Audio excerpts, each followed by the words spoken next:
Eh ben vous voilà, nouveau lundi, nouvel épisode de Adattitude que nous commençons tout de suite. C'est parti.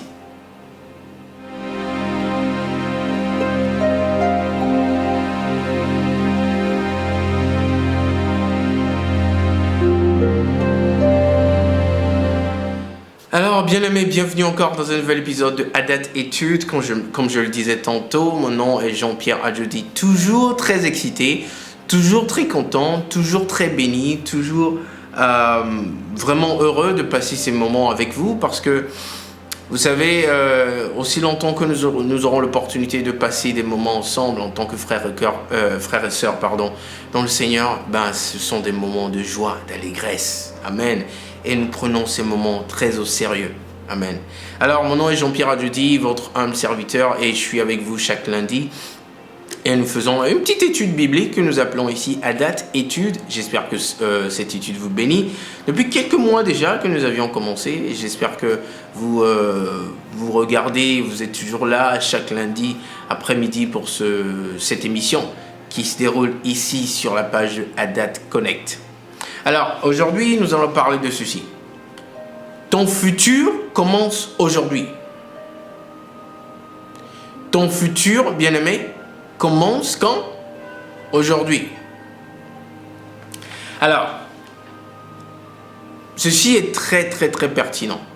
Parce que très souvent, Dieu nous parle, ou nous recevons une prophétie du Seigneur, ou nous rêvons, ou un homme de Dieu prophétise sur nous, et ce que Dieu nous dit, nous recevons cela, et puis nous sommes comme ça, nous croisons les bras, nous sommes comme ça, nous attendons à ce que cette prophétie s'accomplisse.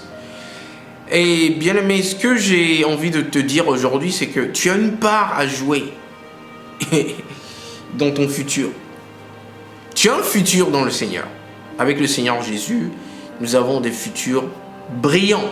C'est pas ça la question. Tu as une part à jouer dans ton futur. Rester les bras croisés en attendant que la prophétie de Dieu s'accomplisse toute seule, sans que tu ne lèves le petit doigt, n'est pas tout à fait la manière dont les choses marchent. Je te donne un exemple. Si Dieu te dit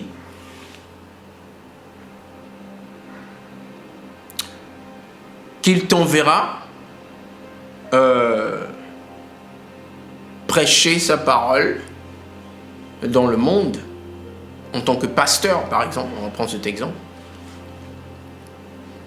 ça ne sert à rien, d'abord, d'aller faire des cours de sciences physiques, d'essayer de devenir agronome, tout d'abord. Ça, c'est faussé déjà, ce qu'on fait. Si tu crois vraiment au Seigneur et tu crois vraiment au fait qu'il t'appelle à le servir à plein temps, comme il a dit dans ta vie, faire ça, devenir agronome, et ne prendre aucun renseignement, quoi que ce soit, rien concernant prêcher la parole du Seigneur, ça c'est complètement ne pas y croire en réalité. Lisons la parole de l'Éternel et puis je vais en parler encore un peu plus. Je crois qu'on a besoin de lire un peu d'abord. Jacques chapitre 2, bien aimé. Jacques chapitre 2, versets 14 à 17. C'est parti. Mes frères, que sert-il à quelqu'un de dire qu'il a la foi s'il n'a pas les œuvres? La foi peut-elle le sauver? Si un frère ou une sœur sont nus et manquent de la nourriture de chaque jour, et que l'un d'entre vous leur dise « Allez en paix, chauffez-vous et vous rassasiez », et que vous ne leur donniez pas ce qui est nécessaire au corps, à quoi cela sert-il? Il en est ainsi de la foi. Si elle n'a pas les œuvres, elle est morte en elle-même, bien-aimé. Si Dieu te dit que tu dois aller au Japon, par exemple, pour le servir, bien-aimé, lève-toi, prends des renseignements dans le pays où tu te trouves. Quelles sont les formalités pour que tu puisses aller au Japon? Ne t'assois pas dans ton salon et dire, quand ce sera le moment, Dieu me fera partir. Mais te fera partir, oui, mais Dieu utilise les personnes, les circonstances et tout pour t'amener là où il a envie de t'amener. Et puis, une fois que tu te mets en marche, c'est une preuve de foi en ce qu'il t'a dit.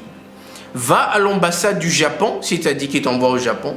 Par exemple, va à l'ambassade du Japon, renseigne-toi quelles sont les démarches à prendre, de quel dossier, quels sont tes dossiers dont tu as besoin, qu'est-ce que tu as besoin de faire afin de pouvoir soit obtenir le visa ou soit être en mesure de pouvoir aller au Japon sans problème. Renseigne-toi, au moins ça, c'est-à-dire que prends des démarches envers ton futur que le Seigneur t'a prophétisé. Mais il commence aujourd'hui, bien-aimé. Ton futur, c'est aujourd'hui. Amen. Psaume, chapitre 37. Nous partons dans le beau livre de Psaume, chapitre 37. Nous allons lire que le verset 23. Un verset pertinent pour nous aujourd'hui. Psaume 37, verset 23. Ça dit ceci. L'Éternel affermit les pas de l'homme et il prend plaisir à sa voix. Ça, c'est pour supporter ce que je disais tout à l'heure. Ça dit, l'Éternel affermit les pas de l'homme et il prend plaisir à sa voix. Quand le Seigneur te dit d'aller au Japon, une fois que tu commences à prendre les démarches pour te renseigner comment se rendre au Japon, l'Éternel affermira tes pas, bien-aimé. Il sera très content de toi. Et devine quoi? Il ouvrira les portes, il te guidera si tu vas dans la mauvaise direction, il te redirige. Parce que ton cœur est à la bonne place. Le servir est apprêté pour aller au Japon. Donc si tu vas dans la mauvaise direction, voulant te renseigner pour le Japon, il te redirige. Mais ne t'assois pas à ne rien faire. Tu vas contribuer à faire traîner ton futur. Eh oui.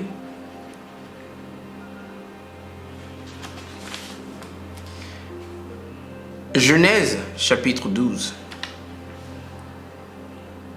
Alors aujourd'hui, nous repartons dans l'Ancien Testament, en fin de compte.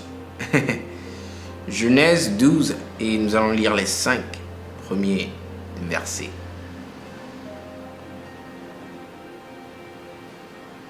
Nous lisons la parole de l'Éternel. L'Éternel dit à Abraham, va-t'en de ton pays, de ta patrie et de la maison de ton père dans le pays que je te montrerai. Je ferai de toi une grande nation et je te bénirai. Je rendrai ton nom grand et tu seras une source de bénédiction. Verset 3. Je bénirai ceux qui te béniront et je maudirai ceux qui te maudiront et toutes les familles de la terre seront bénies en toi. Abraham partit comme l'Éternel le lui avait dit et Lot partit avec lui. Abraham était âgé de 75 ans lorsqu'il sortit de Charan. Verset 5. Abraham prit Sarai, sa femme, et Lot, fils de son frère, avec tous les biens qu'ils possédaient et les serviteurs qu'ils avaient acquis à Charan. Ils partirent pour aller dans le pays de Canaan et ils arrivèrent au pays de Canaan.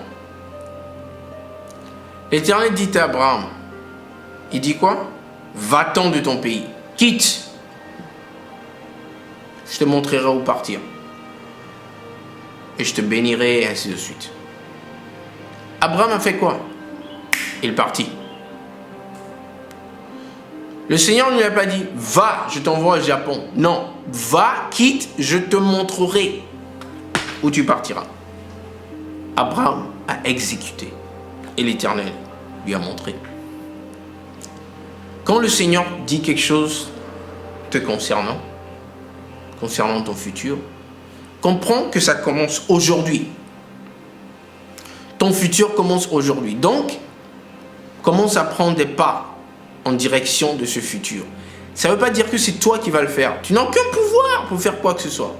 Mais c'est une foi en ce que le Seigneur a dit et il guidera tes pas. Et le fera. Amen.